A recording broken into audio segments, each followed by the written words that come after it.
Yo, this is CG Ruthless Sports. I will be brutally honest, and nothing but being brutally honest. Coming at ya with a live stream. So, let's get on this topic. Why do the LA Rams regret giving this pick to the 49ers, the 88 pick? Let me give you my 5 reasons why.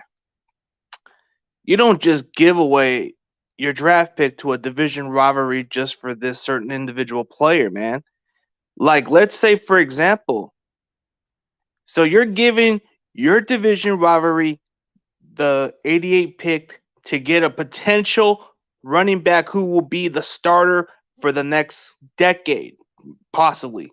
Just saying. When you watch Trey Sermon play the game coming out of Oklahoma, this guy had the traits to be a franchise type running back, man. What's up, David from Colorado? Seeing you around here and there, man. What's up, man? But in all seriously, man, why would you give up a draft pick to your division rivalry, man? I wouldn't even give draft picks to any rivalry, but in that perspective, we gave up just 2 fourth-round picks just to get a running back, man. So you're telling me, man, this is what could be the downfall for the Rams. And I'm not trying to say that to disrespect them any other way. I mean, they're a hell of a great team. They got a complete talent. But when you look at it this way, man, you're giving us a running back that can be the guy that can run you guys over for a while, man. You remember Frank Gore, who used to own you guys? Remember those kind of running backs? Like guys like Garrison Hurst, a lot of those other running backs in the days, man. Now that you can look at the potential of Trey Sermon. Hey, Brooke is in the house. What's good? Travis Bird Jr., bro. I'll probably look forward to the stream coming up soon, man. But yeah, you're cool, man. Yeah, not much, man. That's cool. But okay, for the Rams perspective, I think for that trade, I think it depends on how Trey Sermon does. But it does leave the door open for him now because Jeff Wilson was injured. So Jeff Wilson was injured. That does leave more opportunities for Trey Sermon. I mean, I scratched my head thinking, why do the Rams even give us that draft pick? It's kind of head scratching to me because don't you want to get better in your division, but you're giving them a certain player? Don't you know that Trey Sermon could be that kind of running back that you don't want to face twice a year? Don't you hate facing a player like that? You watch his film from Northwestern, 300 damn yards, and that's against one of the best defense in the country. Can you tell me why that? Yeah. Kwame Brown came into your stream last night. That's tight. That's cool. Yeah, but how can the Rams? Like, I don't understand. You always want to stay ahead of your division, right? But you don't want to give up some picks to your rival. You don't want to give them any chances to get a player to improve their chances. Yeah, I already know. I'm not a sport, but I always support. Yeah, I notice. I notice you come around. I seen you around. Thanks for the ranch, by the way. I think I gave you a ranch, right? Probably gonna have to get you a ranch. I'll probably need to give you a ranch.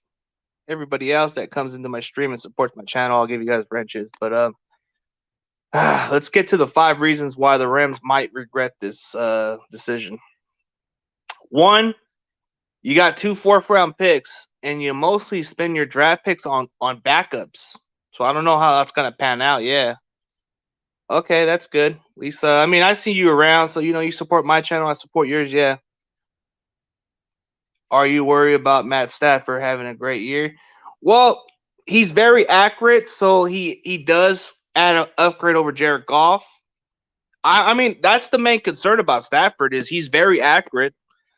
As far as being too concerned, can he stay healthy? Can he really stay healthy? Because, I mean, that's the one thing about Stafford is he can play great football, but he can't stay healthy.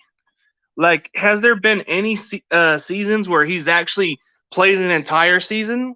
Because that's the only main concern about Stafford. But Other than that, I think the Rams really upgraded the quarterback position from right there. Because Jared Goff was more like a system quarterback. Stafford can really excel in any offense, you know. I think he does give you a big concern because he can throw the ball better. So that might be the only concern is he's very accurate. But he's never been around a great supporting cast, yeah. And he has a lot of weapons to throw to if he stays healthy. Yep, that's what I'm saying. Like, as far as me being concerned about him, yeah, dude, that's always been his thing. He's very accurate. He's very tough. I think the Rams made a crazy move to get him. But as far as me being concerned about him, has he fared well against great defense? I don't know, man. I mean, he's only had he's always been around a terrible supporting cast. So when you go with a better team with better supporting cast, I think Stafford would succeed in any other way.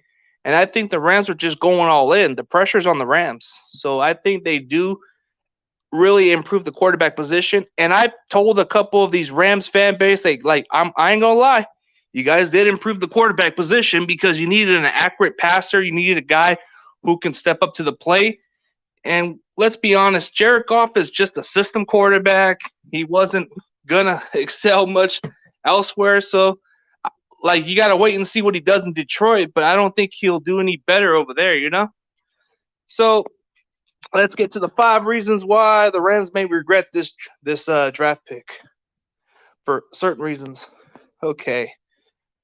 1, running the ball is our strength. Running the ball has been our strength consistently. We've been able to run the ball effectively good. So you can imagine what we will do with Trey Sermon. Trey Sermon is a good receiving back, has that traits that you can't stop on. I think he kind of reminds me a little bit of a modern era of Roger Craig because he's got potential to catch the ball off the backfield. Like he could maybe be one of those other backs who can get those receiving yards, like those 1,000 yards or something. So I look at potential wise, he's very light, he's hard to tackle, he's very physical. So I think when you make that mistake by giving your division rivalry that kind of player, it may hurt you in the long haul. And then the second reason why the Rams may regret this is because the fact that you had every advantage going into the offseason. Now that you gave us a certain amount of players like that, that might be an even playing field now. This might be the most interesting division because you got the Rams who are still as good as they are, and then you got the 49ers who bring the best out of the Rams. So that might be a tough call for those two teams. And the third reason why the Rams may regret this is because the fact that this running back may run you guys over for a while. He may be the kind of running back that will get 100 yards consistently. He may be the kind of running back that scored touchdowns. He may be the kind of running back that may run this division. That's not being cocky, but this guy's got unbelievable traits. He's got really great traits. Did you hear about Ronald Blair went to the Jets? Yeah, I just looked it up. Yeah, I looked it up just a couple minutes ago. I saw it, and I'm like, whoa, I thought we signed him. And then I looked it up, and he didn't pass the physical. So I'm thinking in my own head, no wonder why Arden Key got the number 98 jersey, because I was thinking, wait a minute, isn't Ronald Blair on our roster? And then he just went to the Jets. Dude, as far as the Jets are kind of adding some good talent. I ain't gonna lie. You're adding somebody like Tevin Coleman. You're adding some pieces like Ronald Blair, who's a solid rotation player. I mean, there's a lot to like about him, Ronald Blair just has the motor. He has everything. But I think going forward, I do like what I see from Arden Key if we coach him the right way. So there's a lot to look forward to.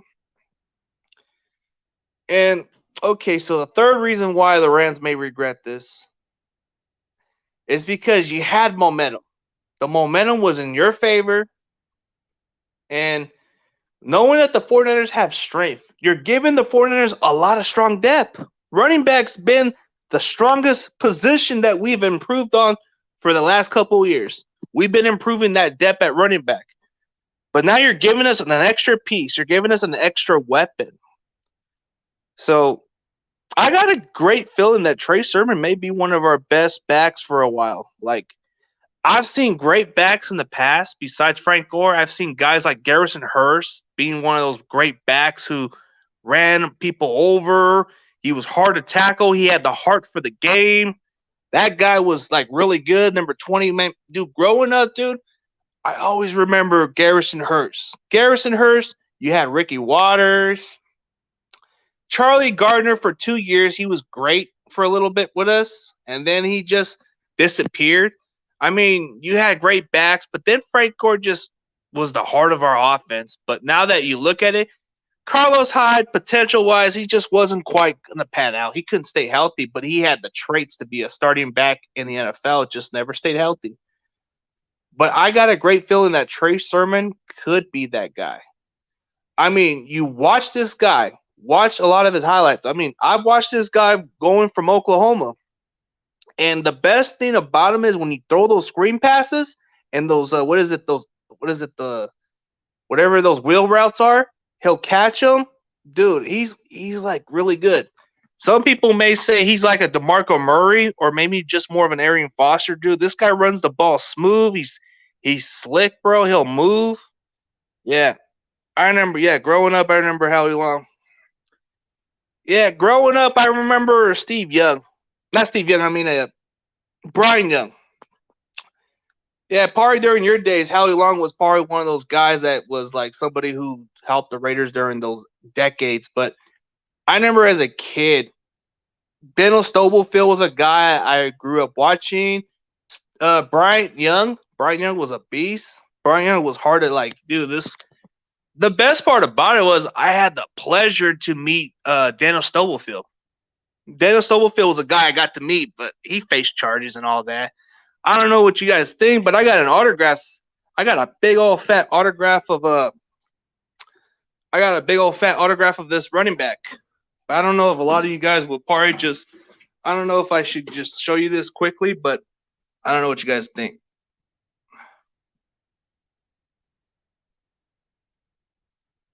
See that? What do you guys think? It's a Thai autograph, huh?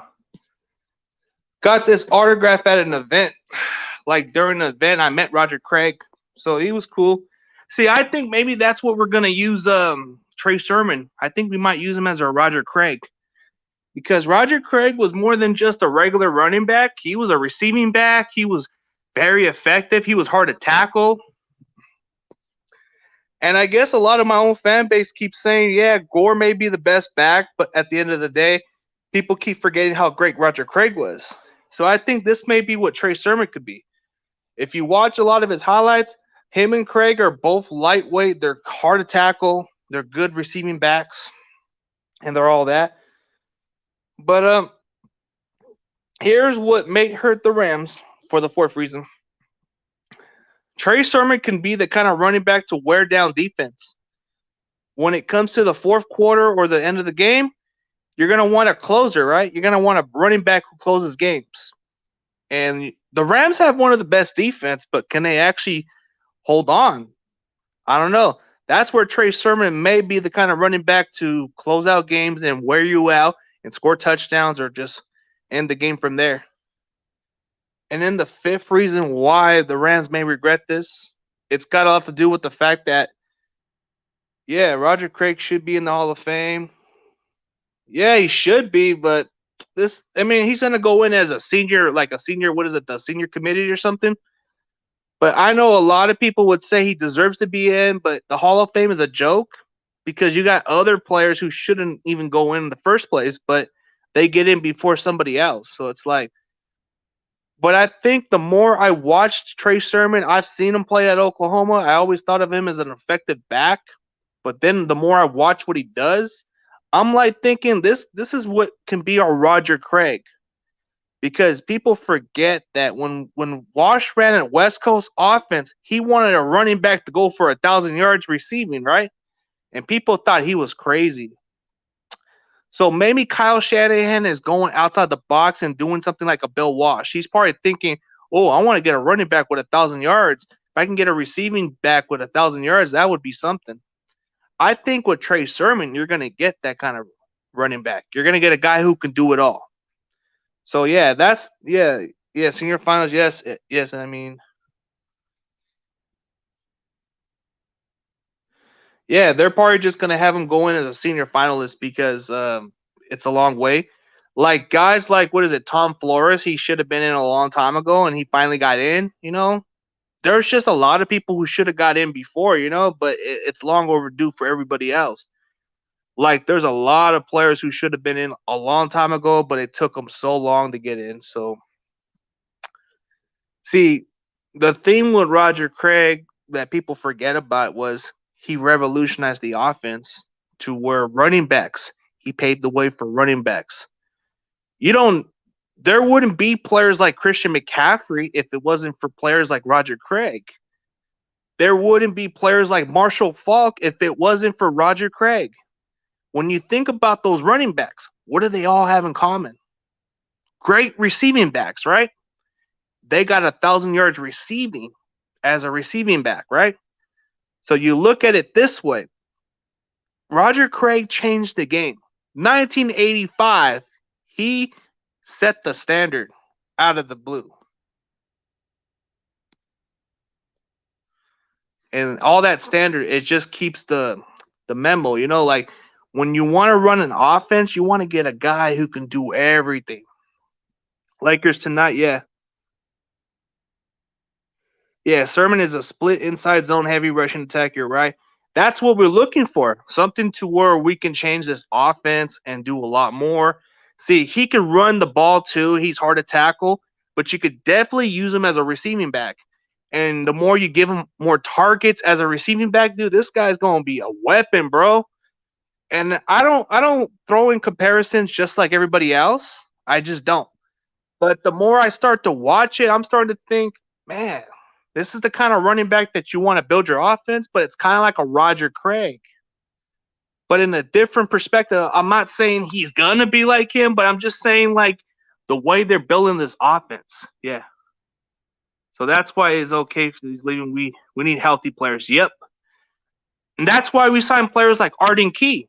Arden Key was a guy that we just picked up that wasn't producing for the Raiders, but maybe produced for us. And then we got Jordan Willis. Jordan Willis was an underperformer, and he turned out solid last year. So I think we'll be all right. But yeah, see, the thing with this offense, man, Sermon is a split inside zone heavy attack, and that's what you want in your offense. You want a guy who can do everything. Yeah, man. It's good to see you. It's good to see you for the first time. I haven't seen you come around my stream as much, but it's good to see you guys, all the new followers and all that. And disregard those trolls. I just think it's funny how they can't even leave me alone. But yeah. See, when you watch this offense from Bill Walsh in the early years, you see these kind of running backs that he's been able to develop. And I think Shanahan is changing the approach. Before that, he would get an offensive lineman with lighter weight who can move quicker, right? Well, he changed his perspective by drafting a heavy offensive lineman like Aaron Banks. Aaron Banks isn't quite like as fast as people think he is, but he doesn't fit the critique. But the thing with Shanahan is he's changing the philosophy. He wants to get a guy who can push people and dominate this run game, right?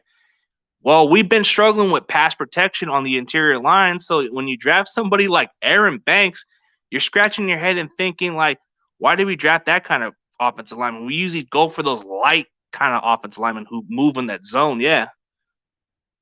Yeah. Wayne Goldman is underrated. He feels good in for Saquon. Yeah, he is solid. That's what I like about the pickup. Yeah. It's all good. I get trolls too. Yep. Wayne Gallman is underrated.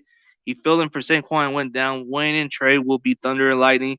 I think for the depth wise, we do have great running back depth. Even with Jeff Wilson's out, I think with Wayne Gallman's chances of making the team is really strong. And I think as the season goes on, you're going to see the reason why we signed Wayne Gallman. Gallman is not a slouch. He can really run the ball effectively good. And it's nothing personal, it's all good, man. But like I said before,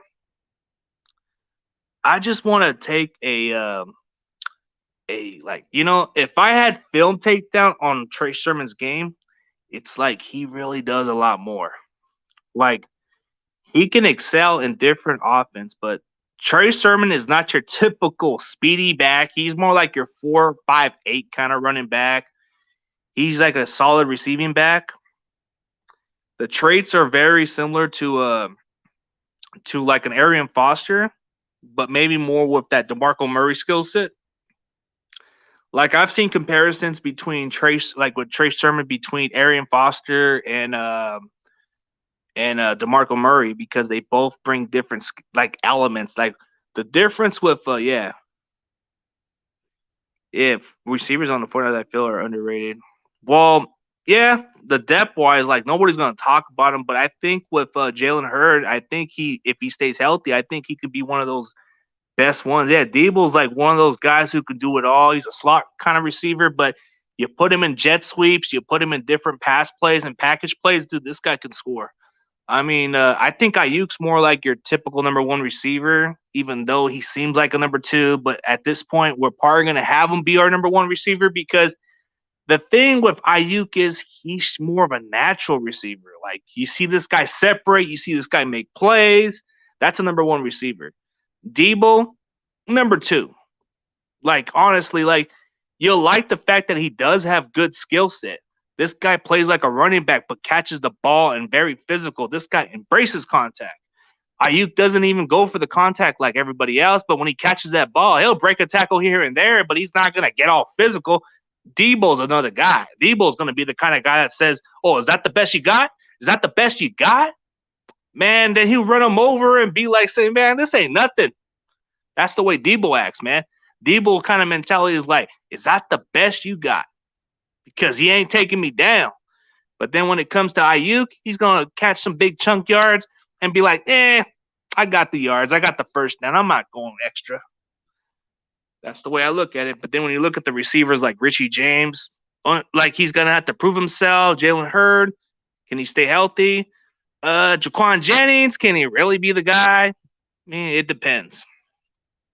But I am looking forward to the Niners and Rams division because those two bring the best out of each other. But then the one with Seattle and San Fran, then you got the Cardinals and Niners. That's going to be interesting.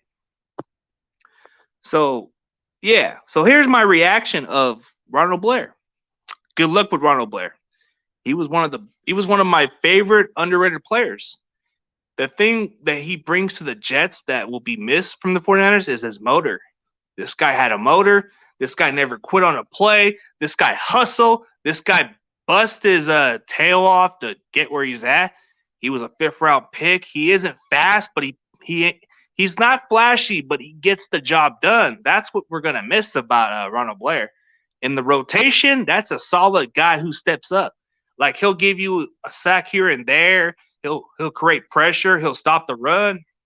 So that's what he brings to the Jets defense now. But before that, you had a lot of depth with him, but now he's gone.